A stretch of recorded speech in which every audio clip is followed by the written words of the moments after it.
I'm Stefan, and I'm going to read a section from Praiseworthy by Alexis Wright that I love.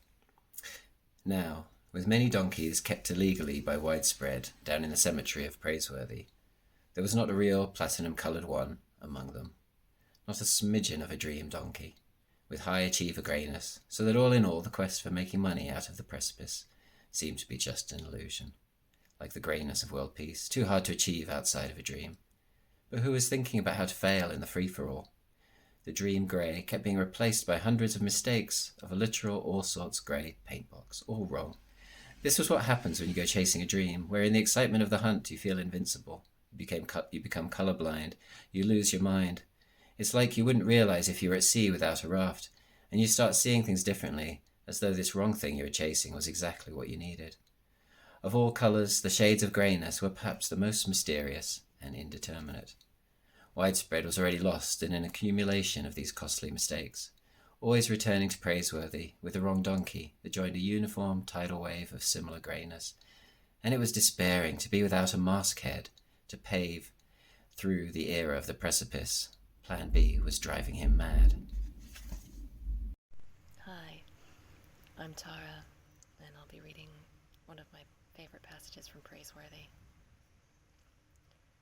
Sometimes, though, the theory of a dream became more about the desire of what one ought to be, rather than facing the reality of how anyone could be the wife of a man who was preparing for the collapse of the world through global warming with every inch of his being. Even the butterflies, mesmerized with her attempts to fly from her thoughts, knew where she was headed in the long run. The sun was beating down, and the butterflies copied dance by sitting majestically like tiny statues on stems of dead grass, and became too paralyzed to move. They were enthralled with being dead-like, copying the vibrating sound of her thoughts in their bodies, and returning 1,000 renditions of the same continuous ancestor story, sung over eternal time down the line to where they now sat in the dead grass or in the mud and drunk on their own willowing sounds of songs combining with all song for country. Hi, I'm Emma, and I'm going to read my favourite passage from Praiseworthy by Alexis Wright.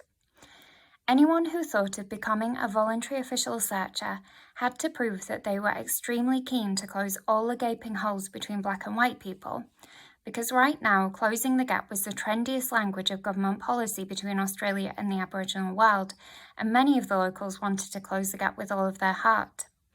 They were dead keen to create whatever splendid golden era they could that would put them on par with white people, but most of all to demonstrate their loyalty to the mayoral gap closer.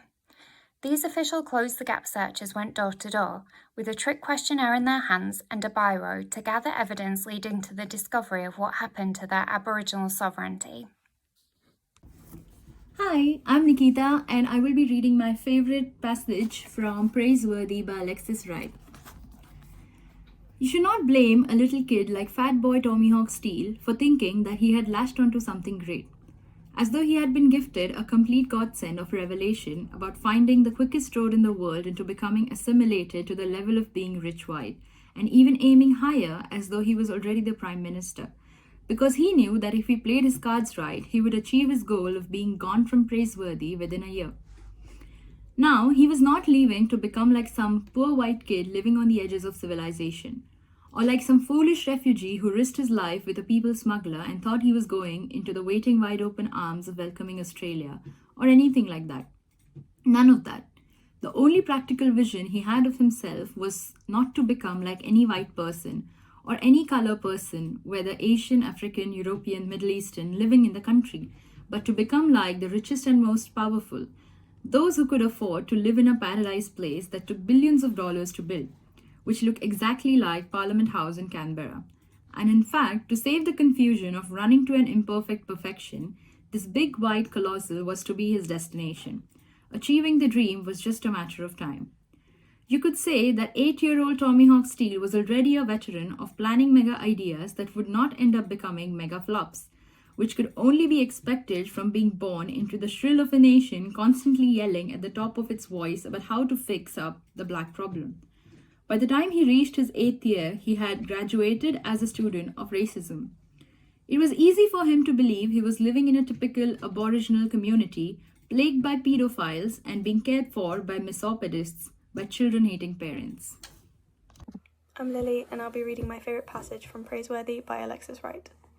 Around and around and around about, the ghosts of Kingdom Come were sometimes told to get up from the white plastic chairs framing the distant horizon of forever stories. The disrespect happened when some of those wise ones would sit there for months on end, telling epics of infinite dreams, desire, passion, ambition to survive in the stories of all times, and all the other whatnot, before all those stories took a turn for the worse, from little whispered somethings coming along and creeping into the ear every now and then, raising doubt about what happened in the first place, which had people of Praiseworthy believing they were becoming contaminated beneficiaries of the planet's psychosis strife, all its hate infiltrating the beloved dust haze. See that haze over there in the horizon, all that atmospheric dust that would not disappear? It was very sad to see the collective wisdom being infiltrated with all those petty jealousies, but who could tell what a haze full of hate really looked like or wanted from poor people who had inherited their traditional country? Hi, I'm Emanuel, and I'll be reading my favourite section of Praiseworthy by Alexis Wright. One old elder found some inappropriate white feather music on the Decca label, which he used to assimilate into the mind of local thinking about the Anthropocene, a man-made disaster of the world. The locals who knew nothing about European classical music or how it created human heat like global warming became hooked on what the elder said was Dvorak.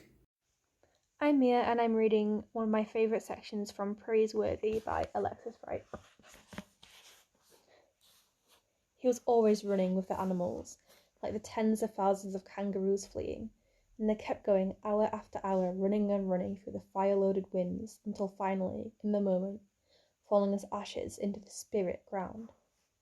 It was the same with those massive floods that created enormous inland seas, where the old clanspeople hurried him along the changing country, because the work of quietening souls was always endless. The planet would always be running, and flying far through the country where the spirits lay in the corpses of the dead, and his mind would keep on running until he heard no more screaming, and where finally he would scream that there could be no more. This widespread planet, or really named Coarseman Steel, only knows one thing now. He knows that he cannot stop the chaos of the world always changing. Hello, my name is Shantel, and today I'm going to be reading from my favourite passage of Praiseworthy by Alexis Wright. Widespread, of all people, seemed to have lost the plot, because he began to believe he had been in this place for a very long time, longer than he had imagined, and now, though becoming further disoriented by the very thought of his fascist son, suddenly no longer knew where he was, and he felt the urge to run, to escape. It was like pure rage whistling in his head. Widespread had always sped through this country, never stopped even for a piss, but now he had no idea where he was in the vastness of wind singing through waves of spinifex that reached far away in every horizon.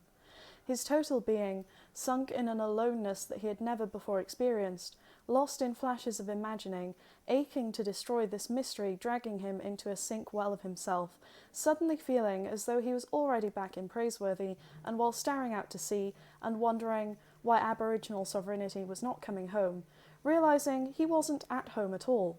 His mind had only flipped out, blanked before he realised the heavy reality of where he was.